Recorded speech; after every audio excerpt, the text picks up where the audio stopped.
Bonjour, replan tout de suite sur les marchés émergents avec mon invité Bruno Vanier, le président de Gemway Asset. Bruno, bonjour. Bonjour. Vous allez bien? Bien. Alors, en préparant cette interview, je me disais, c'est pas vous rendre service que de vous inviter en plateau parce que la situation est catastrophique sur les marchés émergents. Mais en même temps, sur les marchés occidentaux, c'est pas mieux. Le Japon, ça va pas, la France, ça va pas. Comment vous vivez cette période? On est vraiment dans un environnement extrêmement baissier, quoi, et on a l'impression qu'on vend tout, le bain, le bébé avec l'eau du bain. Au mois de décembre, vous étiez déjà pas très confiant. Au mois de janvier, c'est catastrophique, et on a l'impression que vous suivez la baisse. Donc, pourquoi vous n'avez pas levé les positions? Les belles sociétés émergentes ont quand même des perspectives qui restent bonnes. Alors, après, la liquidité mondiale est difficile aujourd'hui, compte tenu de ce qui se passe sur le yen, par exemple, ce qui fait que, effectivement, la volonté de prendre des risques est moindre aujourd'hui qu'elle l'était il y a encore quelques semaines. Mais ça peut changer rapidement. N'oublions pas que l'année dernière, les marchés, y compris les marchés européens, les marchés émergents, ont plutôt bien performé au cours des premiers mois pour ensuite rebaisser. Donc, ne prenons quand même pas trop de conclusions hâtives sur des mouvements quand même qui sont extrêmement violents à très court terme, quoi. Oui, mais Bruno, qu'est-ce que vous avez envie de faire? Vous êtes acheteur, vous croyez encore à ce marché ou pas? Parce que dans tout ce que je lis, alors effectivement, c'est très bien rédigé, mais on ne sait pas où vous êtes. On est investi à 90%, donc on est dans les marchés, indéniablement. On est plutôt dans certains, bien investis dans certains marchés, plutôt en Asie. Vous êtes encore beaucoup sur la Chine, alors qu'on dit le plus grand mal de la Chine.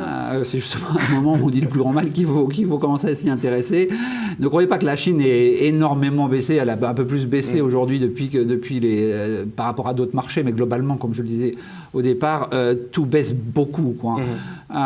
Il se trouve qu'en Chine, on a un climat qui est extrêmement négatif sur la devise, qui n'a pas de lieu d'être à notre avis, quoi. Alors, bien sûr, on peut se tromper, quoi, mais globalement, c'est ce qu'on pense à moyen terme. On pense que la devise est attaquée quelque part, elle a un petit peu baissé quand même, mais pas énormément. Le marché pense qu'elle peut baisser de 30%, c'est pas notre vision. Donc, nous, effectivement, dans ce contexte-là, on est plutôt acheteur de sociétés dont les cash flows sont en yuan. Ils disent que vous êtes un stock picker. Donc, oui. Ce que je veux, c'est est-ce qu'il y a encore des sociétés chinoises que vous avez envie d'acheter? Est-ce que sur le marché, vous voyez encore des choses qui sont à l'achat? Qu'on parlait tout à l'heure parce que tout baisse, on est d'accord, mais donc dans ces cas-là, soit on arrête de gérer et on prend beaucoup de recul par rapport à ça, soit on est encore dans le marché. Visiblement, vous êtes dans le marché. Disons que est-ce qu'il y a encore des choses à faire sur ce... Il y a des choses à faire partout dans les émergents, et surtout quand ça baisse fortement, quoi. Que les choses soient très claires, quoi. Quand ça baisse beaucoup qu'il faut être surtout dans le marché. Il ne faut pas se dire, il ne faut pas être ailleurs, clairement, quoi. Parce que c'est à ce moment-là où on a des bonnes opportunités, c'est à ce moment-là où il faut peut-être refaire un rebalancement de portefeuille, parce qu'il y a des choses qui ont mieux tenu, qui ont peut-être moins lieu d'être, et qu'il faut peut-être vendre aujourd'hui pour racheter des belles sociétés qui ont beaucoup plus baissé. C'est un peu ce qu'on fait, nous, dans le portefeuille aujourd'hui. En l'occurrence, on a des titres indonésiens qu'on vend aujourd'hui, en fait. Simplement, sur les titres ont bien monté depuis 3 mois. Ils ont très bien tenu, j'ai envie de dire, dans cette baisse. Et alors que les fondamentaux de l'Indonésie ou de ces titres en particulier ne sont pas mauvais, mais ils sont pas forcément meilleurs que ce qu'on peut avoir en Chine ou dans d'autres marchés comme l'Inde, par exemple. Donc c'est le moment, je veux dire, de peut-être vendre les sociétés qui ont bien tenu, les titres les plus défensifs, voire certains titres de matières premières qui ont plutôt bien remonté récemment, dans l'or par exemple, où les fondamentaux ne sont pas forcément le justifient pas, à part le fait que ces titres-là sont très peu détenus parce que depuis 3 ans on baisse beaucoup. On a un rebond technique peut-être sur ces titres-là.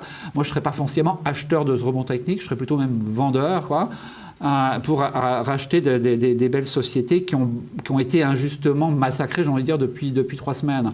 Bruno, dernière question. Qu'est-ce qui est le plus important pour vous? La gestion de la volatilité ou la gestion de la performance?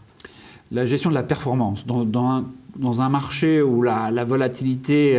Pour le client, vous pensez que c'est plus important En tout cas, pour un fonds action émergent, on a le sentiment que nous, c'est le plus important. Alors, encore une fois, on peut se tromper.